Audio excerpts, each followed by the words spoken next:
तो good afternoon everyone. आज हम 450dsa.com का अरेज का क्वेश्चन नंबर 15 16 एंड स्ट्रिंग का 6 12 13 एंड 17 24 क्वेश्चन देखने जा रहे हैं। तो I am Himanshu Sharma from Ujjain engineering college computer science 5th semester from Bhopal and starting with array section question number 15। So हमें इस क्वेश्चन में count the number of inversions. अब इन्वर्जन्स का क्या डेफिनेशन है? In this we have to find the number of misordered pair in a array of 0 to 1 of 0 to n minus 1 numbers in a n size array। मतलब हमारे पास 0 to n के whole numbers हैं और हमारा जो अरे का size है वो n है और हमें इसमें इन्वर्जन्स का काउंट फाइंड करना। अब इन्वर्जन्स को समझाने के लिए, जैसे फॉर एग्जांपल ये हमारे पास अरे है जो सॉर्टेड है, इसमें कोई मिसमैचिंग पेयर नहीं है। लेकिन इस वाली जो अरे है 0 1 3 4 2 5 6, इसमें मिस ऑर्डर्ड पेयर है। जैसे 3 2, 3 बड़ा है 2 से लेकिन ये पहले आ रहा है, ऐसे करके 4 2, 4 भी 2 से पहले आ रहा है, तो ये मिस ऑर्डर्ड पेयर में गिना जाएगा। हमको मतलब अरे दी जाएगी, उसमें ये मिस ऑर्डर पेयर काउंट कर। इसका मेन फंडा ये है कि हमें जो गिवन अरे है उसको मर्ज सॉर्ट करना है। लेकिन जो हमारा मतलब जब मर्ज सॉर्ट करते हैं तो हमारे दो इंस्टेंसेस आते हैं, एक लेफ्ट साइड होता है एक राइट साइड होता है, दोनों को मर्ज करते हैं। तो उस प्रोसेस में अगर लेफ्ट साइड में कोई नंबर राइट से बड़ा है तब हम इन्वर्जन का काउंट बढ़ा देते हैं। तो हम कोड पे आते हैं। तो बेसिकली हम काउंट में कितने इन्वर्जन्स हुए उनका काउंट रखेंगे। और जो हमारा फंक्शन है, अगर उसमें जो सप्लाइड अरे उसका साइज 1 है या फिर 1 से छोटा, तो हमें उसको सॉर्ट करने की जरूरत नहीं क्योंकि वो ऑलरेडी सॉर्टेड है, तो उसको रिटर्न कर दें। लेकिन अगर वो सॉर्टेड नहीं, अगर उसका साइज 2 से बड़ा है तो हमें उसे सॉर्ट करने की जरूरत पड़ेगी। तो इसके लिए हम उसे उसका मिड से उसका मिड फाइंड करेंगे उस अरे का, और मिड से डिवाइड करेंगे। यहाँ हमने अरे स्लाइसिंग की है 0 to mid and mid to last element. और का लेफ्ट साइड को हम फाइंड करेंगे उस स्लाइस का मर्ज शॉर्ट करेंगे। मतलब यहाँ हम लोग रिकर्जन कर रहे हैं, लेफ्ट साइड काटेंगे, उसको मर्ज शॉर्ट करेंगे, लेफ्ट इंस्टेंस में डालेंगे, राइट साइड स्लाइस हिमांशु, करेंगे। इससे पहले ये बताओ कि कौन सा एल्गोरिदम यूज कर रहे हैं? क्विक सॉर्ट, बबल सॉर्ट, कौन सा एल्गोरिदम यूज सर कर रहे हैं? मर्ज शॉर्ट, मर्ज ठीक शॉर्ट है, ठीक है, ग्रेट, चलो, अभी बता great going, great go, keep मर्ज गोइंग। शॉर्ट। तो फिर मिड से हम लास्ट एलिमेंट तक स्लाइस करेंगे, जो हमारा राइट साइड होगा मिड से, और उसको मर्ज शॉर्ट करके राइट इंस्टेंस में डालें। अब हमें इन दोनों इंस्टेंसेस को, left side of the mid and right side of the mid को मर्ज करना। अब इन दोनों को मर्ज करना है, इसके लिए हम क्या करेंगे, एक लेफ्ट अरे के लिए लेफ्ट पॉइंटर, राइट अरे के लिए राइट पॉइंटर। और अगर लेफ्ट साइड बड़ा है राइट साइड से, मतलब वही बोला था, अगर लेफ्ट साइड का अरे में कोई भी एलिमेंट राइट साइड के अरे से बड़ा है तो वो इन्वर्जन है, तो उस इन्वर्जन को काउंट कर लेंगे। और अगर नहीं है ऐसा तो हम इन्वर्जन को, मतलब वहाँ इन्वर्जन जैसा कोई केस नहीं, तो हम आगे बढ़ जाते हैं। फिर जब ये रिकर्सिव इम्प्लीमेंटेशन खत्म होगा तब हमें जो नंबर ऑफ इनवर्स पेयर का काउंट देगा। तो वही चीज यहाँ पर की है। इसका मतलब सबसे पहले आपको मर्ज शॉर्ट ही समझना होगा, वरना ये काउंट वाला जो सिस्टम है ये बहुत ही नाइव है, इसमें से प्लस करना था। सो क्वेश्चन नंबर 16, इसमें best time to buy and then sell stock, then sell stocks. Stocks में मतलब मैक्सिमम प्रॉफिट करना है हमें, ऐसे कि हमें उस दिन स्टॉक खरीदना है जिस दिन सबसे कम प्राइस हो, और उस दिन बेचना है जिस दिन सबसे ज्यादा प्राइस हो। So here we are given with the daily stock prices and we have to find optimal day to buy and optimal day to sell to gain maximum profit। वही चीज है, जैसे फॉर एग्जांपल अगर हमारे पास जो stocks की price है उस इस तरह से दी है 76142 563, और ये डे टू डे डेटा है, तो हम देख सकते हैं कि मैक्सिमम डिफरेंस तो 7 और 1 में आ रहा है, तो प्रॉफिट तो यहाँ होना चाहिए ज्यादा, लेकिन नहीं होगा क्योंकि हमें पहले स्टॉक खरीदना है तब बेचेंगे, पहले थोड़ी ना बेच देंगे। तो इसीलिए मिनिमम के दिन खरीदेंगे और मैक्सिमम के दिन बेचेंगे, तो वही 1 और 6, 1 और यहाँ वाला 6, तो हमें मैक्सिमम प्रॉफिट मिलेगा। तो वही चीज है। और इसका ऑर्डर ऑफ एन का इम्प्लीमेंटेशन ऐसा रहेगा कि हम करंट प्रॉफिट को नोट कर लेंगे जो कि 0 है, और जो जिसने ये प्रॉफिट दिया उस मैक्सिमम उस मिनिमम को नोट कर लेते हैं। मतलब जिसने हमें ये प्रॉफिट दिया उस मिनिमम स्टॉक प्राइस को नोट कर। अब ये इनिशियलाइजेशन है इसलिए सबसे बड़ी वैल्यू नोट की है। और अब जैसे हम लूप में अब उस अरे में इटरेट करेंगे, अगर हमारा जो ith वैल्यू है करंट मिनिमम से छोटी है तो मतलब यही सबसे मिनिमम प्राइस है। और अगर हमारा जो प्रॉफिट है करंट मैक्सिमम प्रॉफिट, अगर करंट मैक्सिमम प्रॉफिट इस वैल्यू के लिए छोटा है तो हम उस प्रॉफिट को नोट कर लें।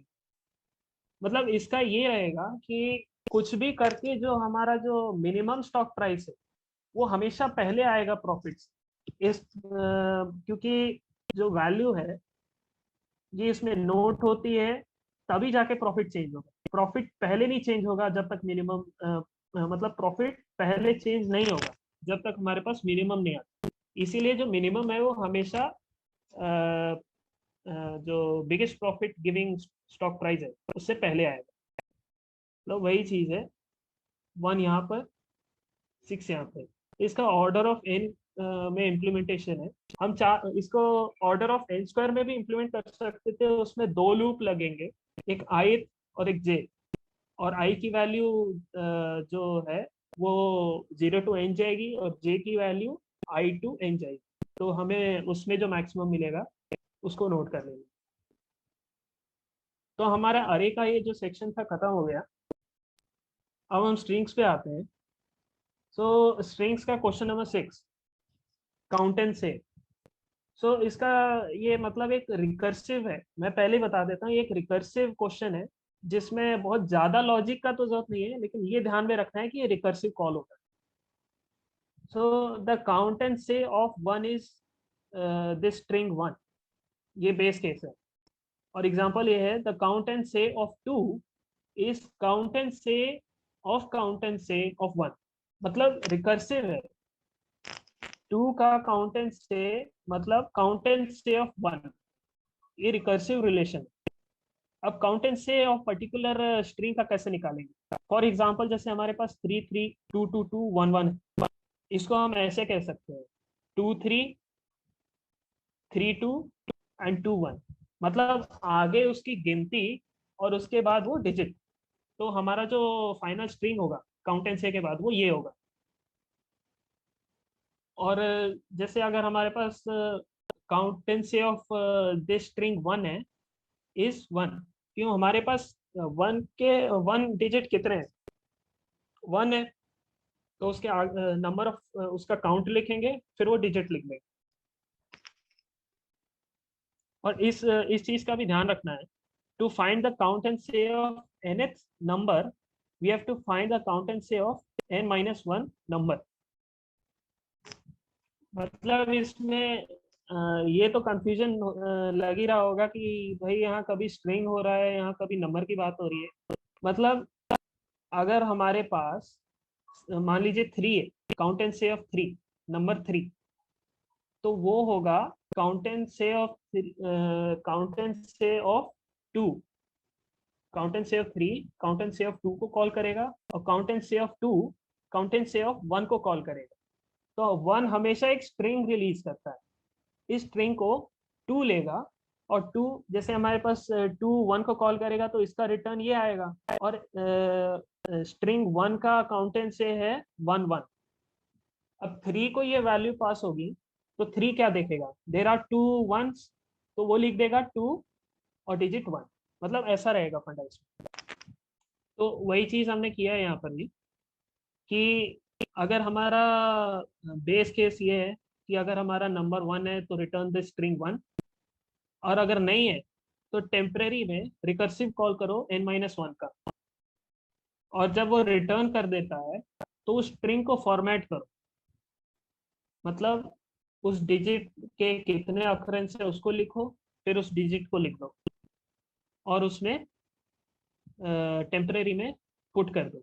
ऐसे करते करते पूरी स्ट्रिंग फॉर्मेट हो गई तो उसको रिटर्न कर। ठीक, वही चीज यहाँ पर है।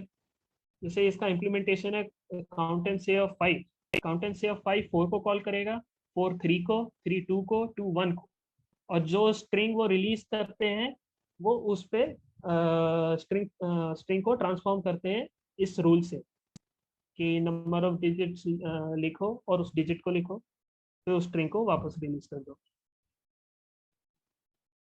सो हमारा जो क्वेश्चन नंबर 12 है,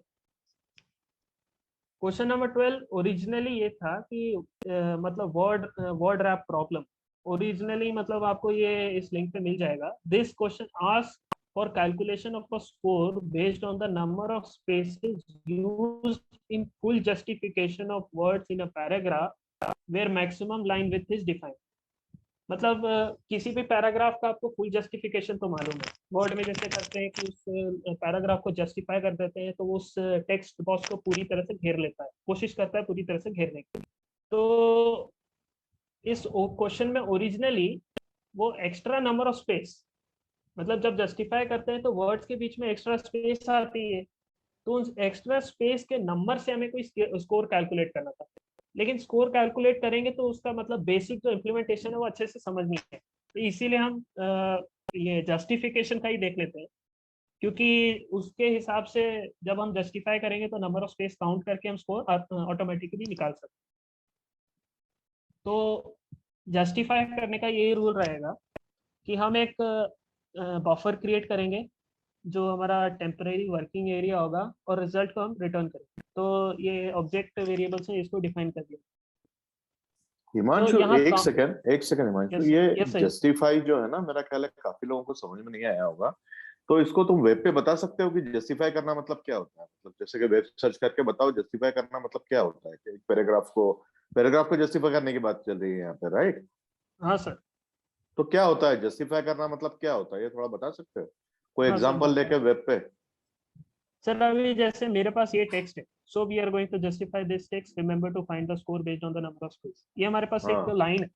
इसको हाँ मैं चाहता हूँ, एक बहुत छोटी सी स्क्रीन है जिसमें सिर्फ 24 कैरेक्टर्स आ सकते हैं, बहुत हाँ छोटी स्क्रीन है जिसमें 24 कैरेक्टर, उसके हिसाब से मैं जस्टिफाई करना चाहता हूँ। तो स्क्रीन पे ऐसा दिखे, देखिए हाँ मतलब इसमें बिल्कुल। एक्स्ट्रा स्पेस है, यहाँ एक्स्ट्रा स्पेस लगा दी ना, तो ये एक्स्ट्रा स्पेस जस्टिफिकेशन करके हुआ। तुमने इसको लेफ्ट भी अलाइन कर दिया, राइट भी अलाइन कर दिया, हाँ वो तो ये मतलब जस्टिफिकेशन हो गया। लेफ्ट जस्टिफाइड, हाँ राइट जस्टिफाइड दोनों है हाँ, इसमें। ये फुल जस्टिफिकेशन है, टर्म हो जाता है। हाँ मतलब लेफ्ट जस्टिफाइड भी है, राइट जस्टिफाइड भी है। हाँ तो basically justify is nothing but aligning the words to the edges of the paragraph. हाँ, और इसमें हमारे पास एक्स्ट्रा स्पेसेस क्रिएट होती है, उसको काउंट ठीक है, करना था और स्कोर निकालना था। तो ठीक है, सिर्फ ठीक है, ग्रेट, जस्टिफिकेशन चलो। का ही डिस्क्रिप्शन है। तो उस हिसाब से हम एक वही buffer object and result object declare करते हैं, एंड हम इटरेट करेंगे उन वर्ड्स।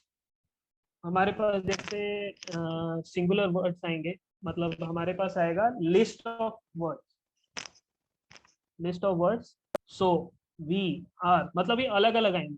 मतलब यहाँ देख सकते हो मैंने यहाँ पर स्प्लिट लगाया, क्यों स्प्लिट इसलिए लगाया, मैं चाह रहा था कि इन जो स्पेसेस है उनको हटा के इन सबको अलग अलग अलग कर। तो वही है, अलग अलग स्ट्रिंग्स आ रही है इधर, स्ट्रिंग्स आएंगी, और फिर मैं चेक करूंगा कि जो मेरी आई की वैल्यू है वो नंबर ऑफ स्ट्रिंग से, जो मेरे को सप्लाइड स्ट्रिंग्स है उनकी गिनती से बड़ा तो नहीं है। अगर बड़ा नहीं है तो चेक करो कि count, count plus length of that particular string, और बफर में जितने एलिमेंट है उनसे 1 माइनस करके हमारा जो स्क्रीन का विड्थ है उससे कम है तो बफर में डाल, और जो काउंट की वैल्यू है उसको अपडेट कर। इसके मतलब पीछे कॉन्सेप्ट ये है कि करंटली हमारे पास कितने स्पेसेस यूज्ड है for that particular line, justified screen का पर्टिकुलर लाइन का कितना हमने कैरेक्टर यूज किया, काउंट, जो कि है 0। 0 प्लस हमारा जो करेंट वर्ड है, करेंट वर्ड, जो अब करेंट वर्ड की हमारे पास एक लेंथ होगी, उतने कैरेक्टर यूज हो गए हैं। और ये बफर, हम बफर इसलिए ले रहे हैं क्योंकि बफर में हम जो वैलिड, मतलब हम एक पर्टिकुलर लाइन में जितने हम वर्ड डाल सकते हैं, जैसे इधर है कि यहाँ पर इस लाइन में सिर्फ so we are going to, सिर्फ यही जो स्ट्रिंग्स है हम इस लाइन में रख सकते हैं। और रखने का ये कंसेप्ट है, मतलब कि सो के बाद एक स्पेस आएगा हमेशा, अगर हम जस्टिफाई करें या ना करें, सो के बाद तो हमेशा एक स्पेस आएगा ही आएगा, वी के बाद भी एक स्पेस आएगा, आर के बाद भी आएगा, गोइंग के बाद भी आएगा। तो हम देखते हैं कि अगर हमारे पास एक लाइन में हमारे पास 5 वर्ड्स हैं एक ही लाइन में, तो हम स्पेस कितना यूज करेंगे, मतलब स्पेसिंग कितनी जगह देंगे, 4 जगह देंगे। और अगर हमारे पास 2 ही होती तब हम स्पेसिंग कितनी जगह देते हैं, एक ही जगह देते हैं। और अगर हमारे पास एक ही वर्ड यहाँ पर हम भर सकते थे, तब हम स्पेसिंग कुछ भी नहीं देते हम स्पेसिंग। तो ये बेयर मिनिमम स्पेसिंग का काउंट है, बफर में कितने वर्ड हैं उसमें एक माइनस करके, क्योंकि हमें जैसे 5 है तो 4 ही जगह चाहिए ना, तो वो बेयर मिनिमम स्पेस को काउंट कर लेता है। अगर वो हमारा स्क्रीन विड्थ से छोटा आ रहा है तो भाई बफर में उस वर्ड को डाल दो, और जो नंबर ऑफ कैरेक्टर यूज और दैट जस्टिफाइड पैराग्राफ उसको लिख लो। अब जब ये काउंट इस चीज को ओवरशूट कर जाता है, तब मतलब हमने जितने भी एक लाइन में वर्ड आ सकते थे उतने ले लिए। अब हमें क्या करना है, सब में स्पेस डालना है ताकि वो जस्टिफाई हो सके। तो स्पेस डालने का ये प्रोसेस रहेगा कि हम कंसिडर करते हैं कि हमारी पूरी लाइन स्पेस से भरी, तो अब स्पेस से भरी है। अब हमारे पास कितने वर्ड्स हैं बफर में, उनकी सारी लेंथ, भाई वो भी वर्ड आएंगे ना, तो अब स्पेस का काउंट घटाना पड़ेगा। तो स्पेस के काउंट्स घटा दिए, और हमारे पास जब ये इटरेशन खत्म हो जाएगा तो हमारे पास वो टोटल नंबर ऑफ स्पेस आ जाएंगे जो एक पर्टिकुलर लाइन पे आ सकते हैं। इस जस्टिफाइड पैराग्राफ के एक लाइन पे जितने स्पेस आ सकते हैं वो काउंट आ गए। ये आ गया इधर।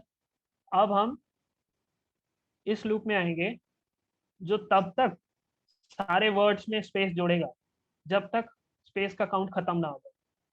मतलब तब तक सभी वर्ड्स में स्पेस जोड़ता जाएगा जब तक ये जो वैलिड, मतलब हमें जितने भरने हैं, खाली जितनी जगह है वो पूरी भरना जाए। तो वही चीज है, बफर के हर एक एलिमेंट पे वो इटरेट करेगा और ये स्पेस जोड़ता जाएगा उसके पीछे। और जब हमारे पास स्पेस का काउंट खत्म हो जाएगा तो हमने एक लाइन बना ली बफर के अंदर, तो बफर में जितने एलिमेंट है उनको सबको जोड़ना है और रिजल्ट में अपेंड कर देना है। ठीक, जब हमने एक लाइन बना ली जस्टिफाइड पैराग्राफ का, तो हम फिर से वापस जाएंगे और दूसरी लाइन बनाएंगे, फिर जाएंगे तीसरी लाइन बनाएंगे। अब देखते हैं, जैसे हमारे पास चौथी लाइन के लिए वर्ड सिर्फ एक बचता है, तब ये सिर्फ एक वर्ड को लेके चलेगा और जितनी बाकी जो जो बची हुई जगह है उन सबको स्पेस से फिल कर देगा। तो वही चीज जैसे, मतलब देख सकते हैं, अगर यहाँ पर सिर्फ नंबर ऑफ स्पेसिस यूज की जगह सिर्फ जस्टिफाइड आता, उसके बाद फुल स्टॉप, तो उसके आगे की जितनी जगह है वो सब स्पेस से भरी होती। ठीक, तो मतलब इस तरह से हम जस्टिफाई करेंगे किसी वर्ड, किसी पैराग्राफ को, अगर हमारे पास स्ट्रिक्टली एक स्क्रीन का विड्थ गिवन है और यहाँ पर जितने भी स्पेसेस यूज हो रहे हैं उसके बेस पे आप वो स्कोर कैलकुलेट कर सकते हो जो ओरिजिनल क्वेश्चन आपसे पूछता है।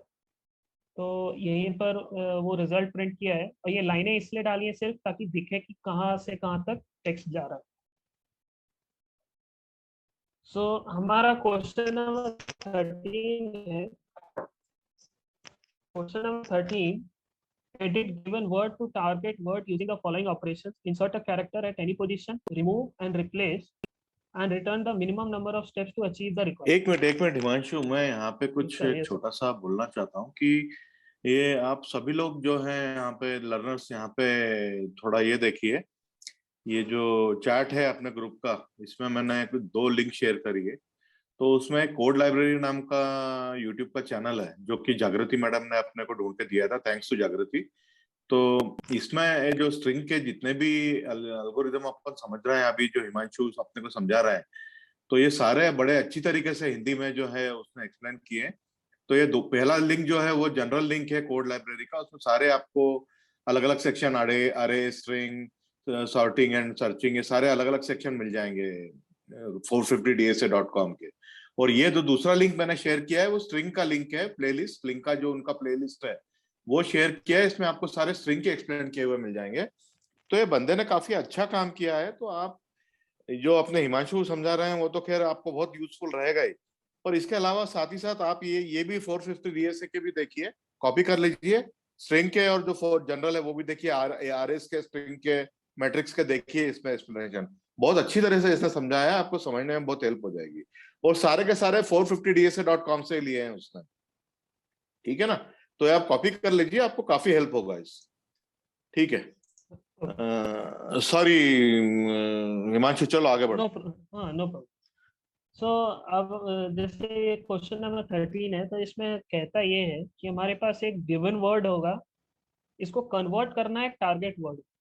जैसे हॉर्स है, इसको कन्वर्ट करना है रॉस में, लेकिन कितने नंबर ऑफ स्टेप्स में, कितने नंबर ऑफ स्टेप्स में, और वो ऑपरेशंस क्या है जिससे हम कन्वर्ट करें। तो ऑपरेशंस ये है कि हम किसी भी जगह पे एक कैरेक्टर पुट कर सकते हैं on the given given word.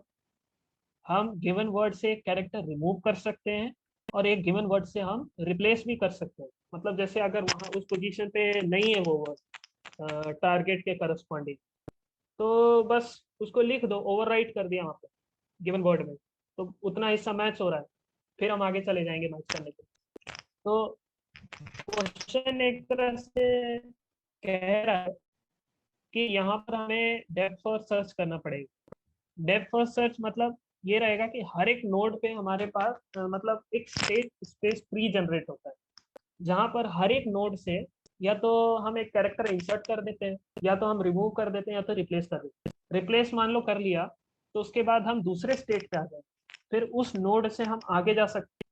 तो हमें बस इस डीएफएस मतलब एक इस स्टेट स्पेस ट्री को ट्रैवर्स करना है डेप्थ फर्स्ट सर्चिंग के साथ।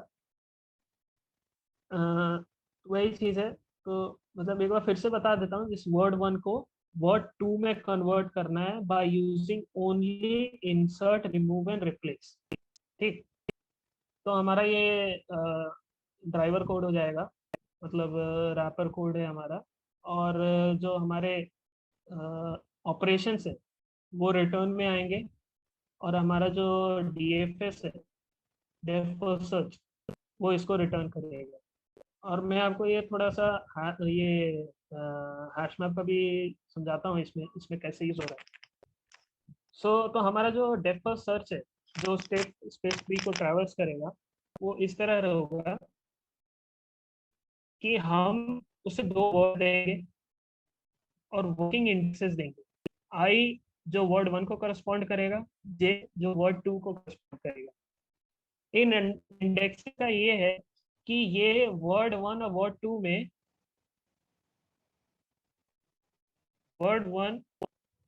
एंड वर्ड 2 में लेफ्ट मतलब राइट टू लेफ्ट जा रहे हैं, मतलब लेंथ ऑफ वर्ड 1 -1 से 0 तक जाएंगे। अगर मतलब ये हमारी जो है ये बॉर्डर बॉर्डर केसेस हैं, मतलब बेस केसेस हैं, इसको भी मतलब अच्छा ठीक है।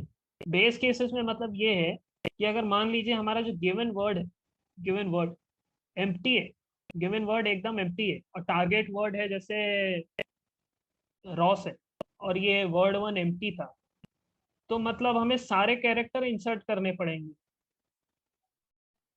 अगर एक भी नहीं है, अगर वर्ड 1 है और इसको वर्ड 2 में कन्वर्ट करना है, तो हमें सारे इंसर्ट करने पड़ेंगे ना।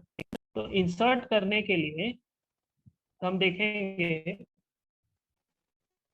अगर वर्ड 1 खाली है तो आई का वैल्यू कितना होगा, -1।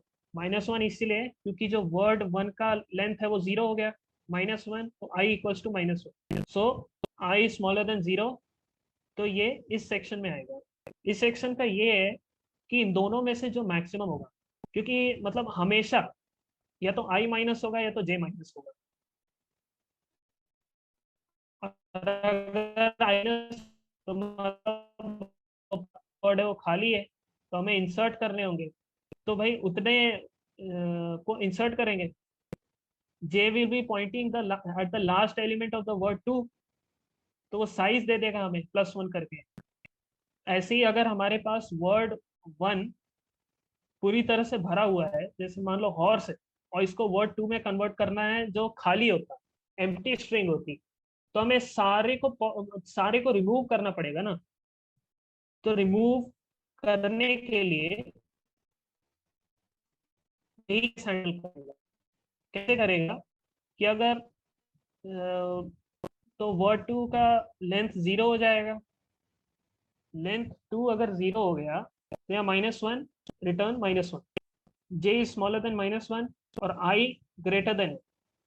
तो आई हमारा वर्ड 1 के लास्ट इंडेक्स को पॉइंट करेगा, तो उसकी मदद से हम नंबर ऑफ कैरेक्टर्स जिनको हमें रिमूव करना है उनको रिटर्न कर देगा। तो ये हमारा वो लिमिटिंग कंडीशन हैंडल हो जाता है।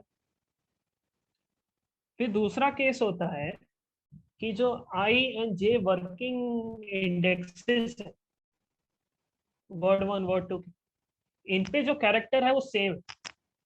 तो अगर कैरेक्टर सेम है तो हमें कोई ऑपरेशन करने की जरूरत ही नहीं। भाई हमारा काम तो हो ही गया ना, वो कैरेक्टर उसी जगह पे है, तो हम उसको छोड़ देंगे और हम अगली स्टेट में आ जाएंगे, -1 -1। क्यों, राइट टू लेफ्ट जा रहे हैं, इसलिए हमारा अगला स्टेट -1 से आया। अगर वो कैरेक्टर मैच नहीं करता, तब हमारा ये केस आया। इसको अभी के लिए नेग्लेक्ट करते हुए इस पे आइए। तो हम रिकर्सिव कॉल करते हैं इंसर्ट कर। हम सोचते हैं कि हमने जो हमारा गिवन इंडेक्स है आई, गिवन वर्ड है वर्ड 1, उसके इंडेक्स आई पे एक वर्ड एक जो कैरेक्टर है उसको इंसर्ट कर दिया, जो कि हमारे जेथ कैरेक्टर के बराबर हो। वही केस है। अगर मतलब यहाँ पर मैच हो रहा था, एक केस है मैच नहीं हो, तो जबरदस्ती मैच कराने के लिए हम इंसर्ट कर दिए। तो भाई जब हमने इंसर्ट कर दिया तो जे की वैल्यू डिक्रीज करनी पड़ेगी। तब इंसर्ट कर दिया तो आई आई के पीछे लगा है। जैसे अगर यहाँ पर इंडेक्स 2 है, तो हम इंसर्ट करेंगे एट इंडेक्स 3 इन वर्ड 1। तो आई ऑटोमेटिकली नए स्पेस नए कैरेक्टर पे आ गया, और नया कैरेक्टर पे आई आ गया तो जे को भी वहां भेजना पड़ेगा। तो हमने जे -1 कर दिया, और जो इंसर्ट का जो स्टेप है इसका काउंट 1 प्लस कर दिया, और डीएफएस कॉल कर दिया उस नोड से अगले स्पेस, उसके अगले स्टेट पे ट्रैवर्स करने की। उसी तरह से अगर मैं उस आई और जे पे वर्ड 1 से ith इंडेक्स पे रिमूव कर देता हूँ। मान लीजिए अगर जैसे हमारा ith इंडेक्स यहाँ पर है और jth इंडेक्स यहाँ पर है, तो मैं सोचता हूँ कि चलो यहाँ आई से मैं एस को रिमूव कर देता हूँ।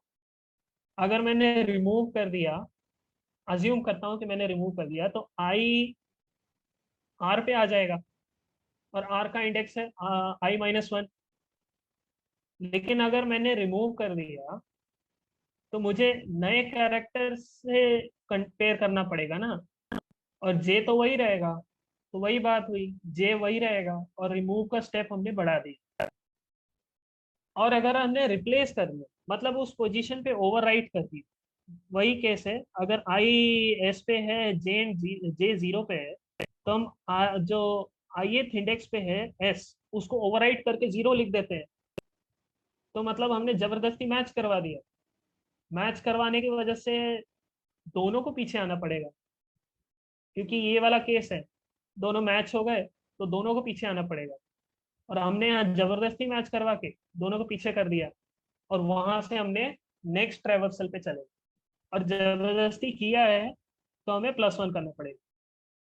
तो ये जब हम पीछे की वो बैक ट्रैक, मतलब हम जब ये कॉल होंगे और ये वापस आएंगे, तो ये कुछ वैल्यूज के साथ आएंगे।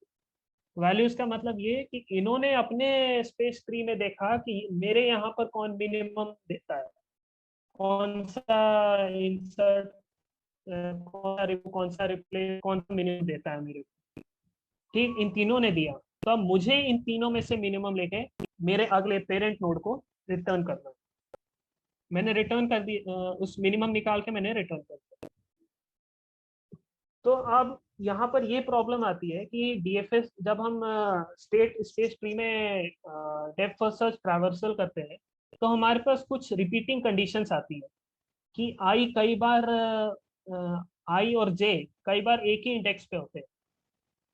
जैसे आई अगर 2 है और जे 1 है, तो हमारा जो स्टेट स्पेस ट्री है, शायद उसके राइट हैंड साइड में कहीं पर ये स्टेट आती है। तो हम इस स्टेट को बार बार कैलकुलेट नहीं करना चाहते, क्योंकि इससे हमारा जो परफॉर्मेंस है वो डाउन हो। तो हम क्या करते हैं कि जो हमारा जो रिजल्ट है उसको हम हर बार एक हैश हैश टेबल में स्टोर करते हैं।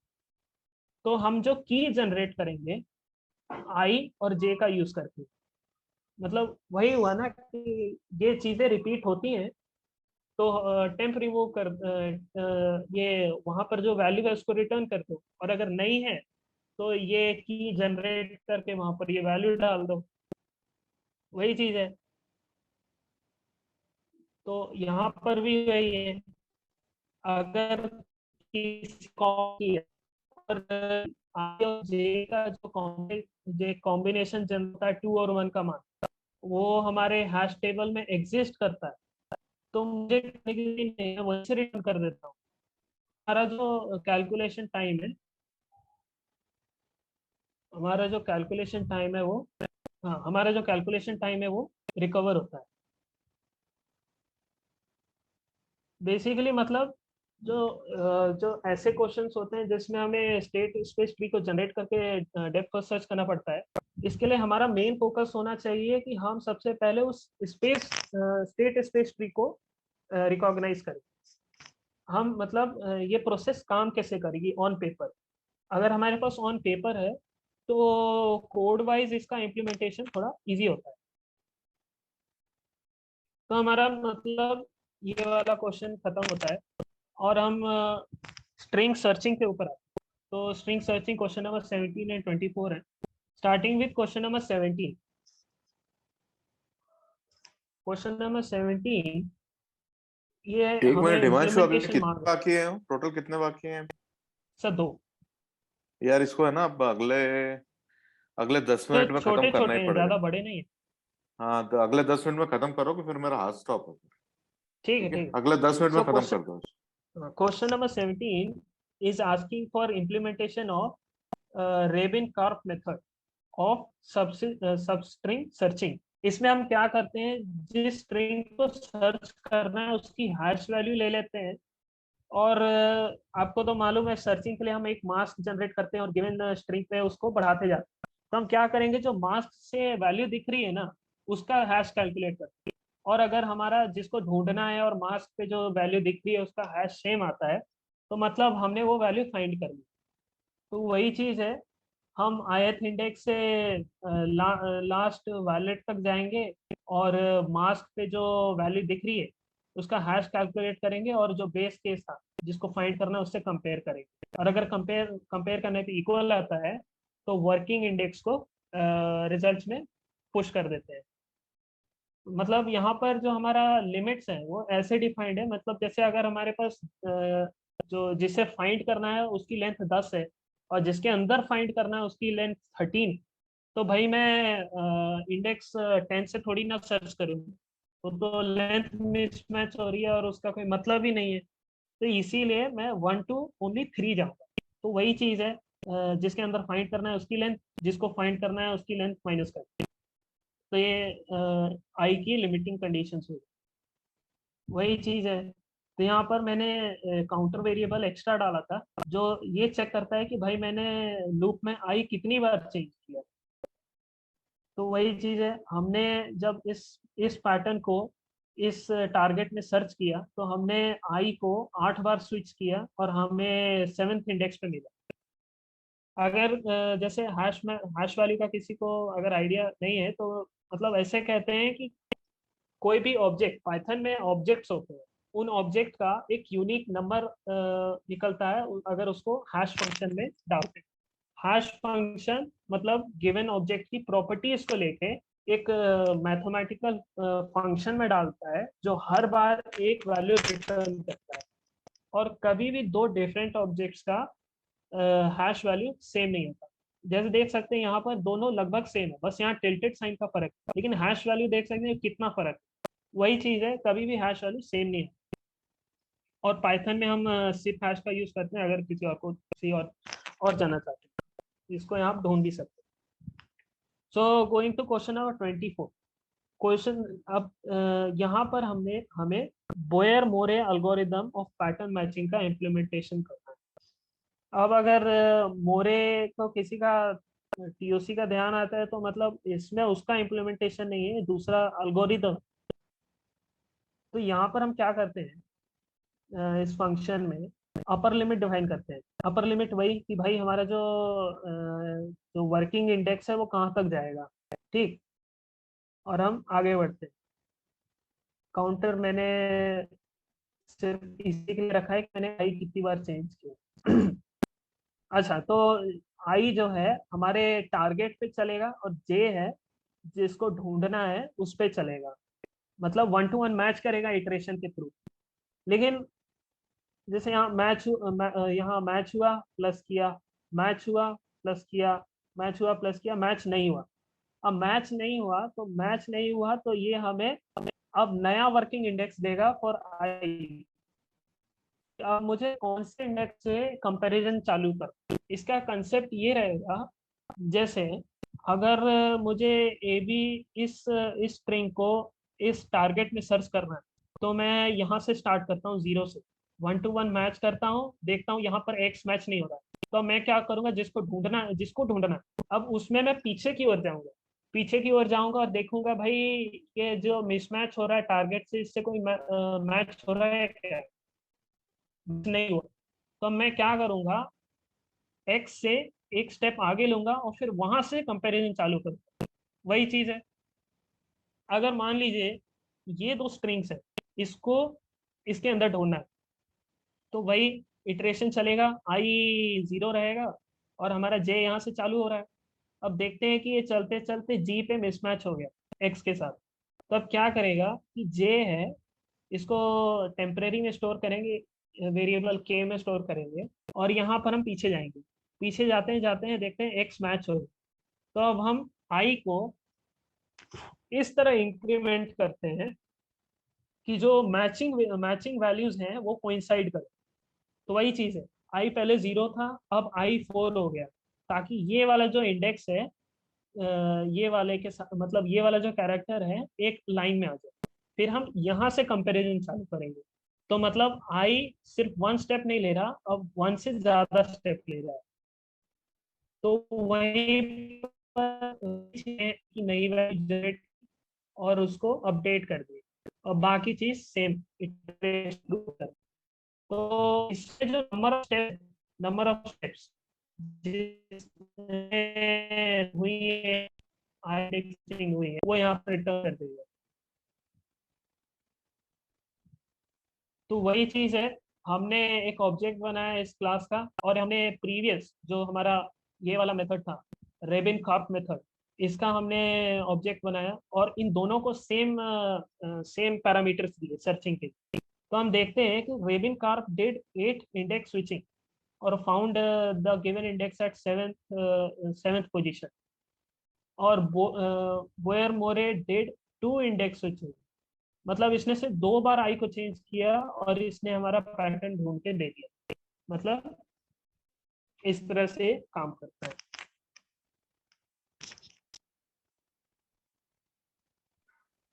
सर तो Himanshu, is the end of it? Yeah yes sir, end of it. Yeah, thank you so much. और मुझे है ना आज के इसमें बारे में इतना ही बोलना था कि ये जितने भी जो मतलब प्रॉब्लम्स एक्सप्लेन किए, एक बार और वो स्लाइड शेयर कर दो, शुरू से अपन ने कौन कौन से शेयर किए उससे पता चल जाएगा। हिमांशु, हाँ हाँ एक बार और शुरू से शेयर करके बता दो कि कौन कौन से प्रॉब्लम्स थे वो जो स्लाइड पे शुरू में एकदम ऑन द टॉप। हाँ, ये जो प्रॉब्लम थे अरे के 15 16 और स्ट्रिंग और 6 12 13 17 एंड 24, ये 450dsa.com से लिए गए थे। और ये हिमांशु को इसीलिए दिए गए थे कि ये टफ क्वेश्चंस थे, टफ क्वेश्चंस उसको दिए थे, तो ये सारे क्वेश्चंस टफ की कैटेगरी में आते हैं। जैसे ये 3 और 2 5 और 2 7 क्वेश्चन है, सातों क्वेश्चन टफ थे। तो मुझे मतलब अगर जितना भी अभी समझ में आया 20% 30% आप लोगों के जितना भी समझ में आया उतना काफी है ना। तो आप घर जाके आपको थोड़ा जो है मतलब जब अपना आप खुद का सेल्फ स्टडी करेंगे तो आपको इस पे प्रैक्टिस करनी पड़ेगी, तो ज्यादा प्रैक्टिस करनी पड़ेगी। और वो जो मैंने आपको कोड लाइब्रेरी जो दिया है, कोड लाइब्रेरी जो मैंने चैनल आपको जो लिंक दी है तो उसमें भी आपको जो है इन्हीं क्वेश्चंस के जो है ये क्वेश्चन नंबर सेम भले ही ना हो पर थोड़ा टाइटल देख लीजिएगा, क्वेश्चन तो वो मैच हो जाएगा।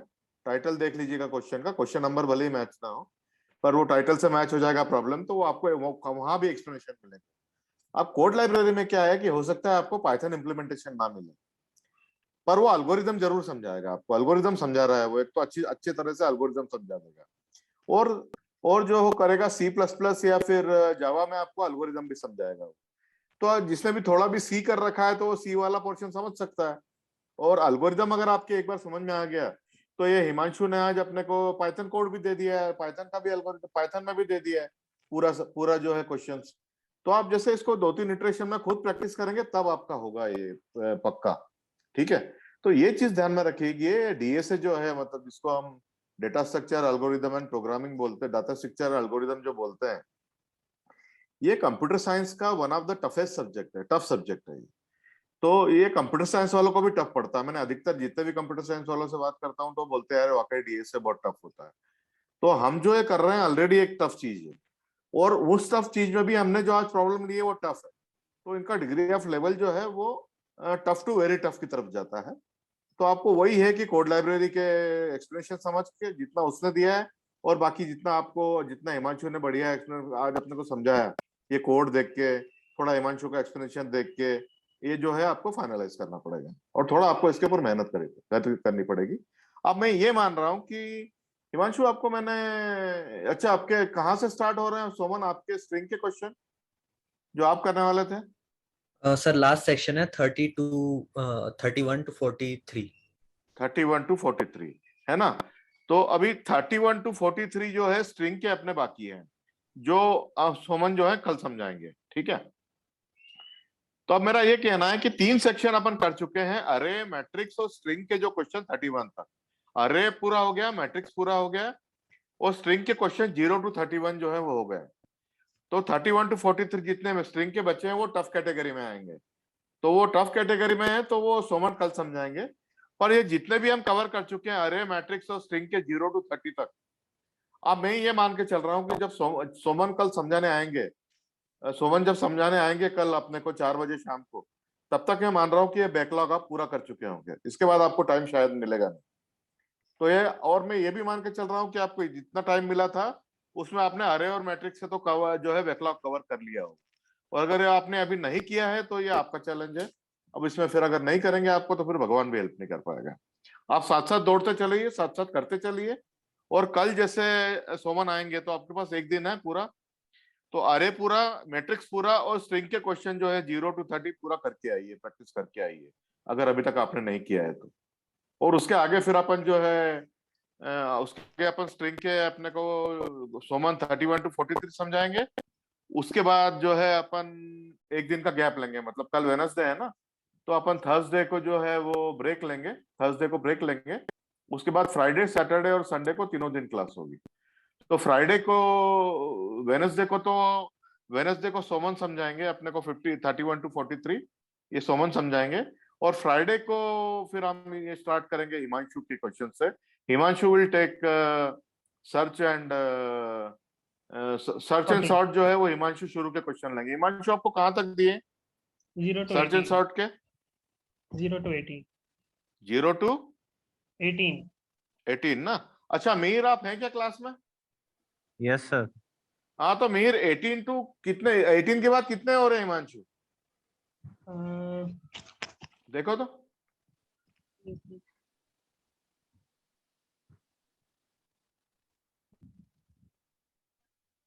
36 तक है शायद। हाँ तो हिमांशु यहाँ पे नोट कर लीजिए 18 to 36 आपको करके लाना है स्ट्रिंग के सारे क्वेश्चन। पहले खुद ट्राई करिए, नहीं बनता तो वेब पे सर्च करिए, पर आपको 18 to 36 आपको करना है स्ट्रिंग के क्वेश्चन। और आपका टर्न आएगा सैटरडे को सुबह। सॉरी मिहिर को। तो 18 to 36 जो है मिहिर को करना है और उसका टर्न आएगा आपको सैटरडे मॉर्निंग को।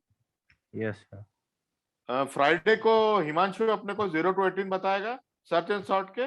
और सैटरडे मॉर्निंग 11 बजे आप 11 से 18 to 36 जो है अपने को मिहिर एक्सप्लेन करेंगे। तो ये अपना शेड्यूल है वीक का। और फिर अगर आपको ओवरडोज हो जाता है, क्वेश्चन ज्यादा होता है, तो संडे को अपन ब्रेक दे दें। तो ये पूरे वीक का शेड्यूल है अपना। तो अभी कल जो दोपहर को 4 बजे जो है अपना 4 बजे है, दोपहर को 2:30 बजे मैं थोड़ा एक बार सोमन से बात कर लूंगा।